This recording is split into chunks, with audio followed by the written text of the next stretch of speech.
প্রিয় দর্শক, কলাপাড়া উপজেলার ভিতরে যে অনুষ্ঠানটি আয়োজন হয়েছিল বালিয়াতলী পাড়ায় রাখাইনদের যে বড় একটি অনুষ্ঠান আপনাদের কাছে আমি শেয়ার করেছিলাম। আজকে সেই অনুষ্ঠানের তৃতীয় দিন উদযাপন হচ্ছে।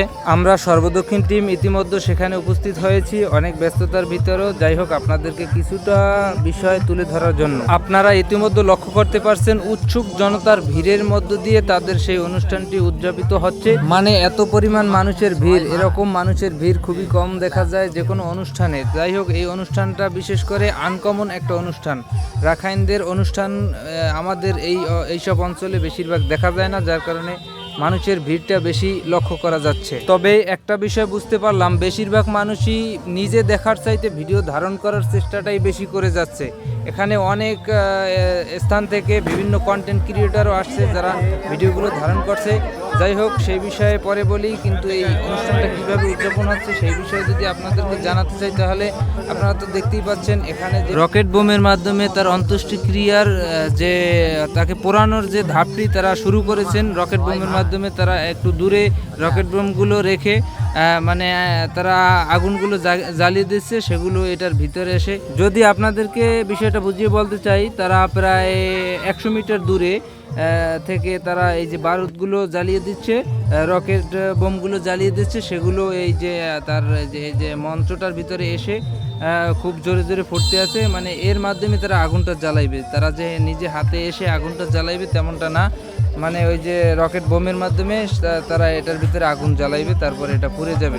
যাই হোক, বিশেষ করে আরও একটা বিষয় আপনাদেরকে বলতে ভুলে গেছি, এই যে উকেন্দ্র মহাথেরও যে মারা গেছেন, তার যে যার জন্য অন্ত্যেষ্টিক্রিয়ার যে অনুষ্ঠানটি চলছে, তার মৃতদেহ যে লাশটি এই মঞ্চের ভিতরেই আছে, সেই কথাটা বলতে ভুলে গেছি। তাকে একটি কফিনের মধ্যে করে রেখে তাকে এখানে তারা এই প্রোগ্রামটা চালাচ্ছে।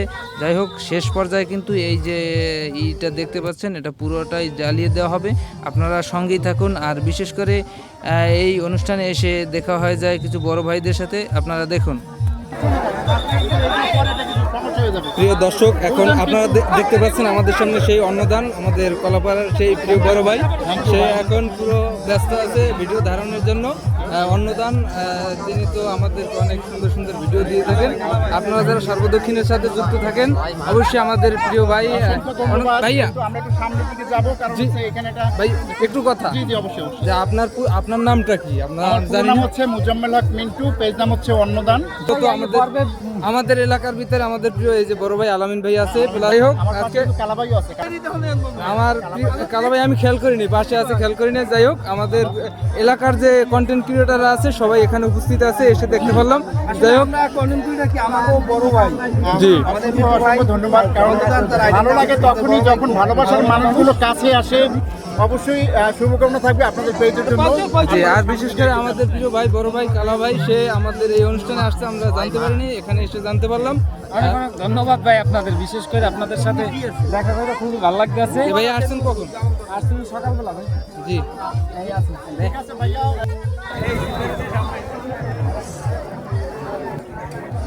দর্শক দেখতেই পাচ্ছেন যে উৎসুক জনতার ভিড় কীরকম। বেশিরভাগ আমাদের মুসলিম ধর্মের মানুষজনই আমরা বেশি দেখতে পাচ্ছি।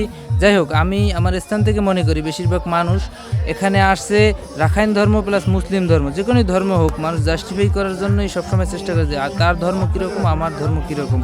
আমি যেই চিন্তাধারা নিয়ে এখানে এসেছি, অনেক মানুষ এরকম আসতে পারে বা অনেকে উদযাপনের জন্য যে যার স্থান থেকে যেরকমভাবেই আসুক। দেখতেই পাচ্ছেন তাদের ভিড় কীরকম। আলামিন ভাই, ভালো আছেন? বর্তমান পরিস্থিতি কি এখানে? যে আমাদের যে মুসলমানরা যে পরিস্থিতির এই যে উৎসবটা করতে আছে, সে বিষয়ে জি মুসলমান আমরা তাইলে বিষয়টা দেখতে আইছে না জাস্টিফাই করতে আইছে, সেটা যদি বলতেন। জি, যাই হোক ভাই, এখানে কিন্তু আমাদের মুসলমানরা আসছে জাস্টিফাই করার জন্য, আমাদের মুসলিম ধর্ম প্লাস ভাইয়া যে রাখাইন ধর্ম প্লাস মুসলিম ধর্মের সাথে জাস্টিফাই করার জন্য, নাকি উদযাপনের জন্য আসে নাই?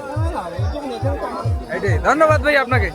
শুধু জাস্টিফাই বললেই হবে না, কিছু কিছু জিনিস আছে আপনারা দেখলে বিষয়টা হাস্যকর। দেখেন এটা কেমন জাস্টিফাই, তারা গাছের উপরে উঠেও এই অনুষ্ঠানটি দেখতে আছে। দেখেন কি পরিমাণে দর্শক, তারা গাছের বেশিরভাগই মুসলমান লোক। সবাই বেশিরভাগ চেষ্টা করতেছে যে অনুষ্ঠানটা কিভাবে তারা উদযাপন করতেছে সেই বিষয়টা দেখার জন্য, সবার আগে দেখবে এবং কিভাবে তারা করতেছে সেই ধান্দায় বেশিরভাগ মানুষ বসে আছে, প্লাস অনেক চেষ্টা করতেছে। প্রিয় দর্শক, আপনারা যারা এতক্ষণ অপেক্ষা করেছেন যে তারা কিভাবে আগুনটা ধরিয়ে দেয়, এখনই আগুন ধরিয়ে দেওয়া হবে। তাদের যে আসবাবপত্র ছিল, যে কয়টা মন্দির বা মঞ্চ তারা বানাইছে সবগুলো ভেঙে এই একটার ভিতরেই নিয়ে এসেছে। আমি এর আগের ভিডিওতে বলছিলাম যে তারা পোড়ানোর জন্য যে মঞ্চটা করেছে সেই মঞ্চের ভিতরে সবগুলো নিয়ে আসতেছে। এখনই তারা এই মঞ্চে আগুন ধরিয়ে দেবে, আপনারা এখনই দেখতে পারবেন সেই দৃশ্য। আর বিশেষ করে এখন আগুন ধরানো হবে, যার কারণে সব দর্শক যারা এই অনুষ্ঠানটি দেখতে আসছে সবাই কীরকম ভিড় করে দাঁড়িয়ে আছে আপনারা দেখতে পাচ্ছেন। মানে এত পরিমাণে মানুষের ভিড়, যার কারণে এখানে বিষয়টা দেখানোর জন্য খুব কষ্টকর হয়ে যাচ্ছে। যদি ড্রোন থাকতে তাহলে ড্রোন শটের মাধ্যমে আপনাদেরকে দেখিয়ে দিতে পারতাম। যাই হোক, আমরা এখনই সেই আগুন ধরানোর প্রসেসিং তারা চালিয়ে যাচ্ছে, সেই বিষয়টি আপনাদেরকে দেখাবো, আপনারা সঙ্গেই থাকুন। প্রিয় দর্শক, ইতিমধ্যে এই যে আগুন ধরে গেছে আপনারা দেখতে পাচ্ছেন।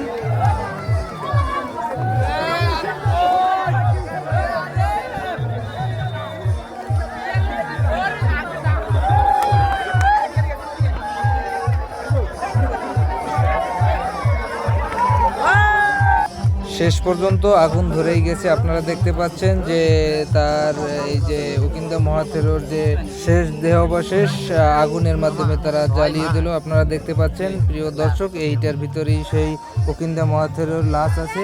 এটার ভিতরে কিন্তু অনেকগুলো চকলেট বোম এবং রকেট বোম ছিল, সেগুলো ঠাস ঠাস ফুটতে আছে, আপনারা দেখতে পাচ্ছেন। যাই হোক প্রিয় দর্শক, আপনারা ইতিমধ্যে আমাদের সাথে যারা যুক্ত ছিলেন আপনাদেরকে অসংখ্য ধন্যবাদ জানিয়ে এখানেই শেষ করছি। ধন্যবাদ, সবাই ভালো থাকবেন। আসসালামু আলাইকুম।